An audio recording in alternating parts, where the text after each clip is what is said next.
ಮಡಿಲೆಂದರೆ ಪ್ರಣಯಾನುಭಾವ ಕವಿತೆ ಆತ್ಮಾನುಸಂಧಾನ ನೆನಪೆಂದರೆ ಮಡಿಬಿಲ್ಲ ಛಾಯೆ ನನ್ನೆದೆಯ ಬಾಂದಳದಿಯ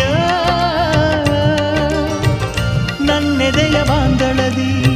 ಚಿತ್ತಾರ ಬರೆದವಳೆ ಸುತ್ತೇಳು ಲೋಕದಲ್ಲಿ ಮತ್ತೆಲ್ಲಿ ಸಿಗದವಳೆ ನನ್ನೊಳಗೆ ಹಾಡಾಗಿ ಹರಿದವಳೆ ನೂರು ಜನ್ಮಕ್ಕೂ ನೂರಾರು ಜನ್ಮಕ್ಕೂ ನೂರು ಜನ್ಮಕ್ಕೂ ನೂರಾರು ಜನ್ಮಕ್ಕೂ ಒಲವಾಧಾರೆಯೇ ಒಲಿದೊಲಿದು ಬಾರೆಯೇ ನನ್ನ ಆತ್ಮ ನನ್ನ ಪ್ರಾಣ ನೀನೆಂದು ನೂರು ಜನ್ಮಕ್ಕೂ